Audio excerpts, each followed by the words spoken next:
Welcome back to Raising Geniuses, and today, parents, we are asking you one question. Do you need 6 million if you desire your child to go study abroad? With us, we have one Terry from UNISERV. Terry, karibu sana. Please introduce yourself. Tell us who is Terry. Thank you so much, Anthony, and thank you for having me. I'm excited to be here. My name is Terry, Counseling Associate at UNISERV Education, a leading study abroad entity that is all about helping the students with the study abroad journey, from identifying what you want to do to actually making the dream come true. Wow. Tell us about UNISERV. Okay, UNISERV is a leading study abroad entity. Yeah. It's all about helping students who are interested in studying abroad. Okay. So what we basically do is assist the student from the point of identifying what they can do to actually actualizing it. Okay. So we do everything in regards to school identification, career counseling, university application, university follow-ups, the visas, the accommodation. We help the student actually achieve the entire dream. We guide you through the process. Okay. Yes. So how do you say this is a student qualified to come to us? Every student who is interested in studying abroad, who has a dream of studying abroad, is qualified to come to us. Okay. Do you have an age gap or? We do not have an age gap. Okay. We have something that actually accommodates everyone. Oh. Right. Which is, can a 6-year-old come for application? Not precisely. Okay, not really. Yes. But anything from 16 years and above, 16, 17 years, you're well set to go, because we handle students who are done with high school. Okay, or done with high school. Yeah. That's good. So we have, a student has to have been done with high school, 16 years and above. Correct. What are the other qualifications this student may need to have? They need to have previous education. Okay. For example, if it's a student who is looking into getting into an undergraduate, they need to have done their high school. Okay. If it's a student who is looking into a master's, they need to have done their undergraduate. Okay. Yes, so you need something with you. Okay. Right. Good. So the audience today is of parents who are really looking to help their students go abroad. The one question is on cost. The second question is, maybe they do not know what courses their children should go study. The other thing is, when our children go abroad, maybe Europe or whichever country they choose, how will they survive, or who will take care of them? Obviously, they're out of the country. We cannot be able to reach them. The other thing that mostly comes from our parents is, what are the costs? So maybe starting with, how does the process look like from now I have a Form 4 certificate, and I want to start application to go to and study abroad. Okay. Yeah. Let's break down your question. Yes. So you've already identified that you want to study abroad. Your interest is to actually study abroad. Yes. You come to the office, you might have an idea or not have an idea. Yes. So what basically we do is we learn you as a student. Me and you have a discussion, right? Yeah. You tell me about your interest, about your goals. I tell you about the cost and what pathway fits the most to your interest. Okay. Right. So we break it down from the cost to the university, to what you're going to be doing, to where it is, everything that entails that specific course that you want to go for, and where it can be offered. You'll get a variety of options to pick from. Okay. Right. So you guys have all the information. I just need to come with a desire to go and study abroad. Correct. Let's talk about a case in point. I have my friend who went looking for a university abroad. So they went Googled and searched for scholarships. Nothing came through. And then now they decided to go to one of the agencies, not UNISERV. So they went to different agencies, and they had conflicting information about timeline, payment, the probability of approvals, visa processing. What makes the process different, if you may ask?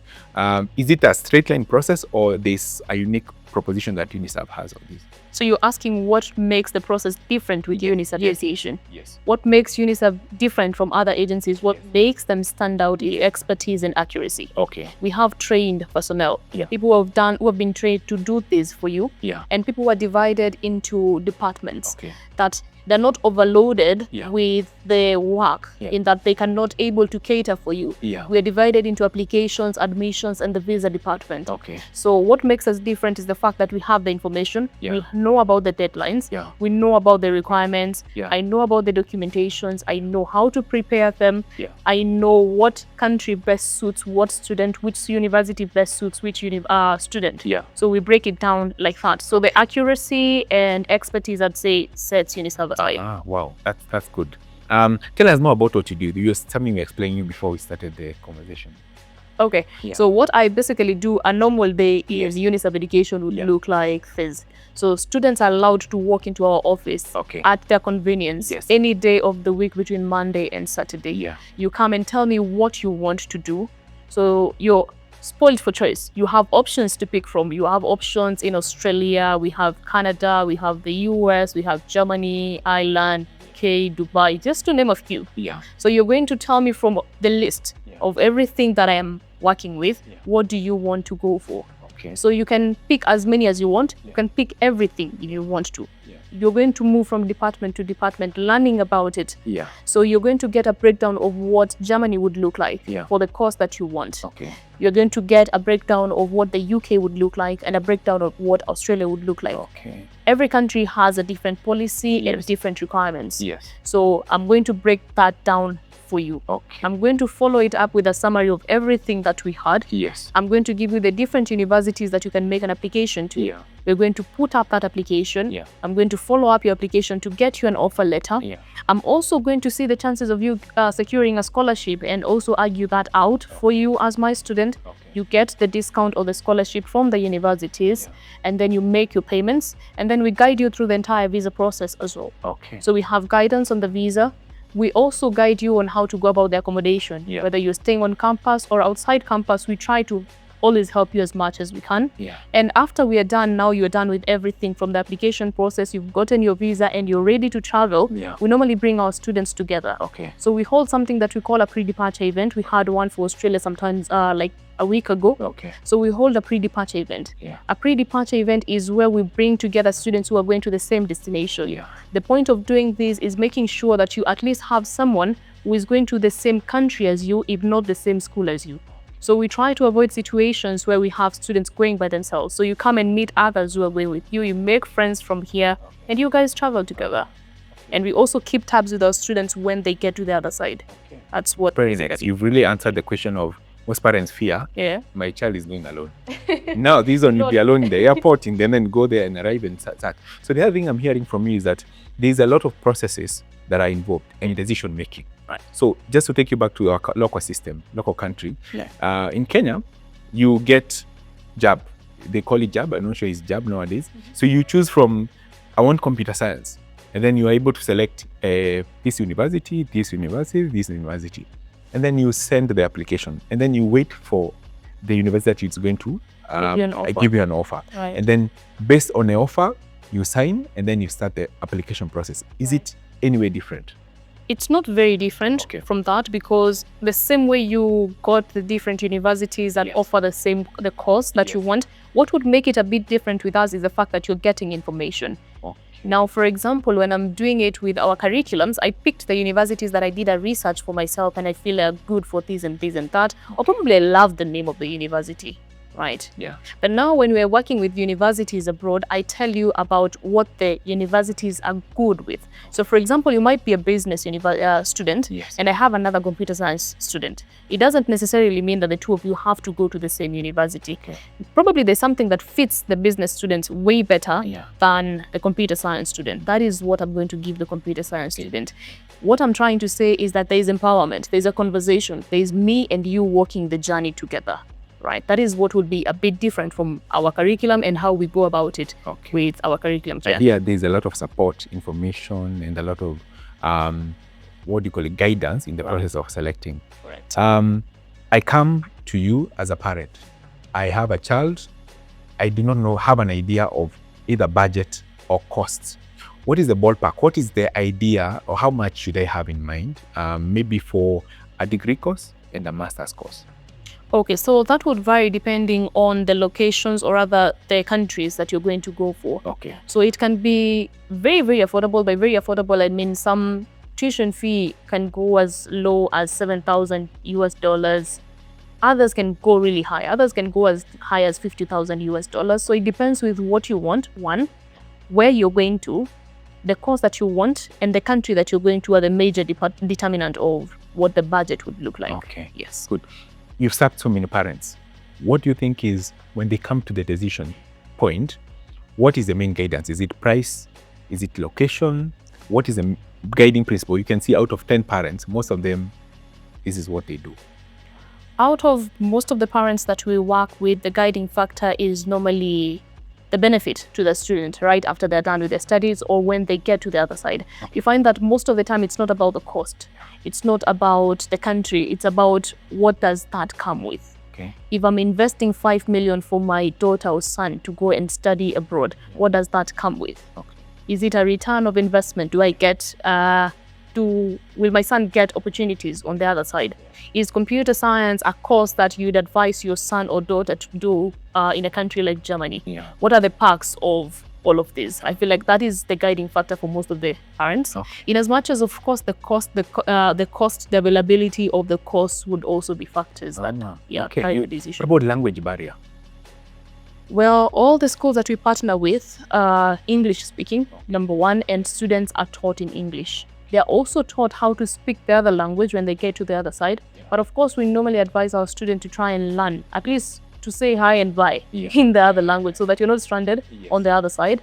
But we understand. We understand how hectic it would be to actually be taught in a different language. We Kenyans speak Kiswahili. Yes. I want you to assume being taught in Kiswahili. Or rather, the discussion that we just had here, entirely in Kiswahili, no English at all.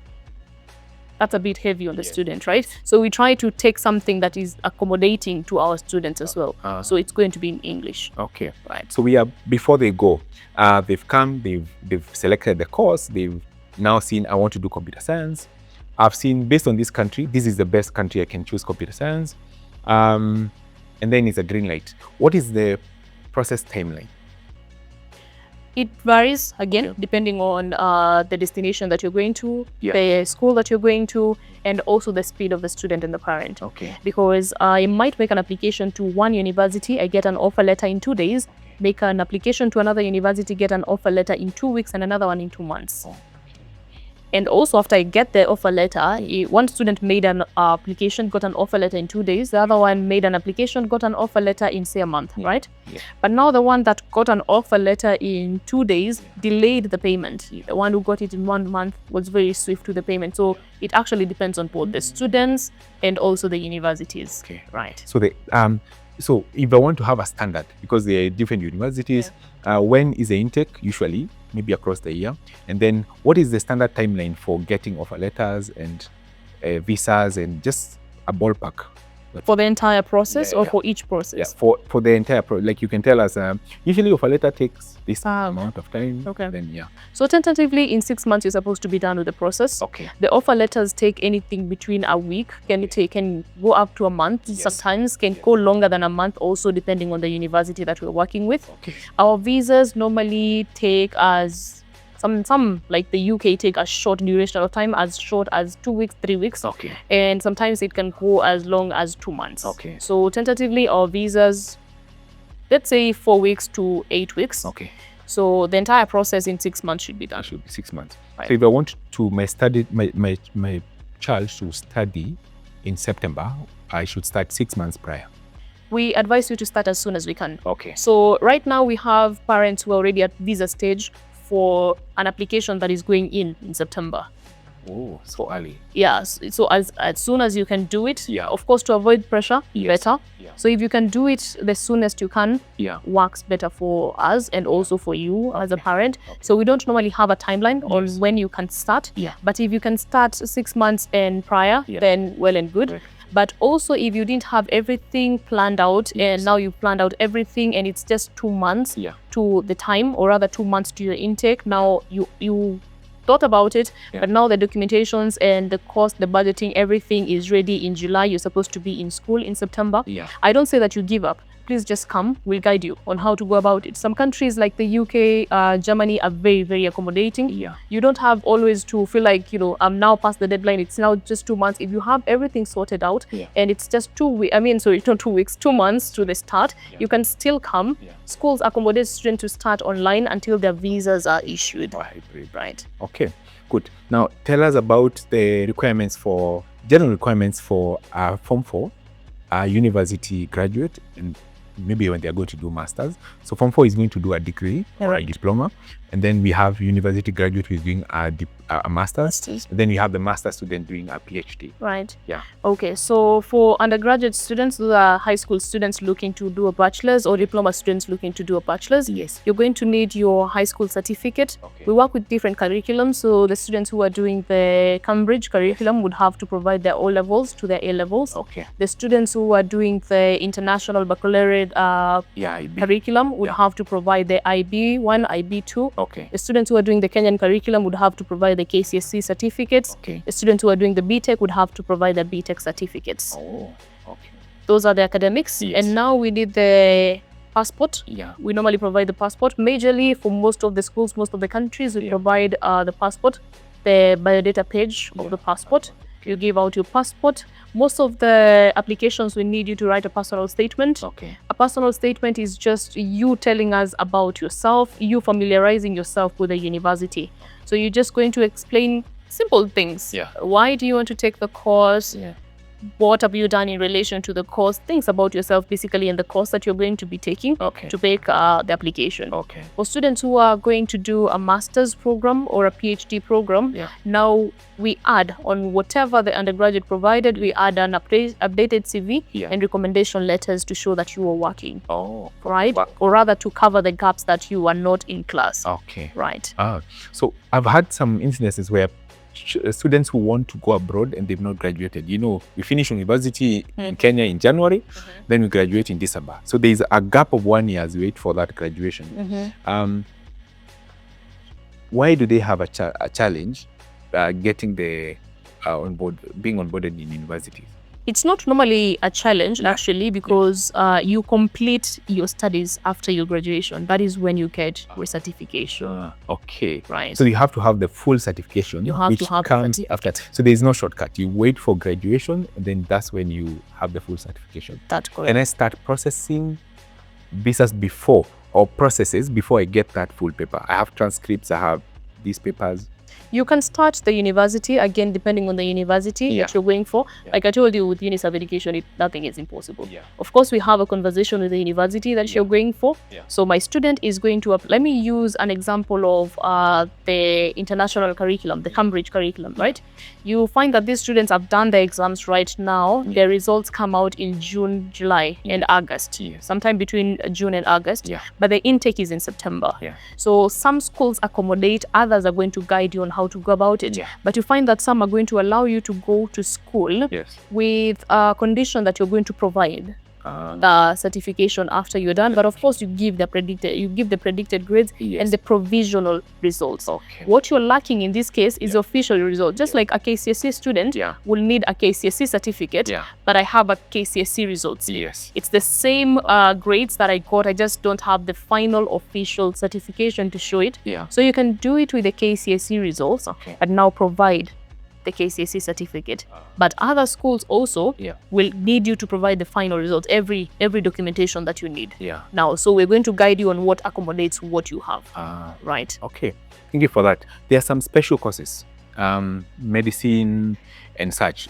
What are the requirements for such? Those are called professional courses, the likes of dentistry, pharmacy, medicine. The requirements are going to be pretty much the same as what we're going to need for any other course. What is normally different for courses like that is, of course, I have to explain myself better. Why do I want to get into medicine? Why do I want to get into dentistry? And you find that most of them normally have an entrance exam or an entrance interview, which, for example, a course like business might not have. Right. Okay. One of my friend's daughter was told, go and serve what do you call it? And get the government certification, because when you finish your 5th year for medicine, you have to do, I think, 1 year or 2 years in the country to get a certification. The residence? Yeah, something like that, to get now to be. So why is it a requirement? After you're done on the other side, you come here. Here. When you're done here, you go and study medicine abroad. Here in Kenya. And then normally for you to become a full engineer, you have to do engineer about something, or you have to be go for an attachment for X number of time. Right. Is it still a requirement? Yes, that is still a it still works pretty much the same. Okay. So you're going to need to be licensed and accredited for you to be able to work in that nation or whichever nation that you're working in. Okay. Yeah, that works for medics, engineers, lawyers. Yes. So for them, they need to make sure they have the right accreditations so that now they can be able to move from. Correct. Okay. Now we are here. We've applied. We've decided the university. We are done. Yeah. Now let's go to the other side. Okay. I landed in Germany. Okay. Where does UNISERV where does UNISERV come in? What happens when I land now in that particular country? So parents know this is what you expect your children, the processes of your children outside when they get to country of university of study. Okay. Yeah. So when students travel to the other side and you get to your destination, for example, you get to Germany. So that would depend with the arrangement that you have. Okay. There are those students who have arranged to travel with their parents who are going to be all set. The parent is going to take you entirely to school. Okay. There are those students who normally organize a pickup from other students. So you might have friends or we help you make friends with the students who are already on that other side who can help you pick you up from there and continue with it. Yeah. Or there are those that normally have airport pickups, right? Yeah. So I'll give an example. My student was traveling to Germany and she was traveling on a weekend, which is not a working day on the other side. It happened like that because of the flights that she was getting and it was available during that time. Yes. The school, of course, is the official operations of the school on a weekend are not running. Yes. But now I already had other students on the other side. Yeah. So it was just a matter of liaising with the university. I have a student, they're going to be arriving at this and this time. Okay. So I got another student who was already on the other side to come and pick up their friend and then run the processes for them. Yes. Okay. So, and also, sorry for interjecting you, also universities normally organize airport pickups for their students. So they're going to be given certain dates and certain durations of time when they're going to be picked up from the airport to the university. Okay. You have to communicate early with the university, of course, when you're going to be landing so that we can liaise. Okay. Right. I've gotten to the university. Is there accommodation? Do I go and look for an Airbnb? Am I looking for my house, a rental house? What happens? Okay, so this process is normally done before the student travels. So you don't go to the other side without knowing where you're going to be staying, right? So we normally do the accommodation bit when you're still in the country. Yeah. So by the time you're getting to the other side, if you're staying on campus, we already sorted you out. You know the location of the place that you're going to be going to. Yeah. If you're going off campus, you also have the information of where you're going to. Okay. So 90%, actually most of the time, the accommodation bit is sorted while you're still here. Okay. Yes. Which is the common, do people choose in university accommodation or they actually mostly go out of the university? That depends. Okay. But most of the time you will find them going for on-campus accommodation. Of course, it gives you the time to learn about the new environment that you're getting into, to make friends, and then eventually they leave for campus accommodation. That's the most preferred option. It's the most preferred option. Okay. But now with the students who also have friends who are already there, you'll find them going for off-campus accommodation. Yeah. Okay.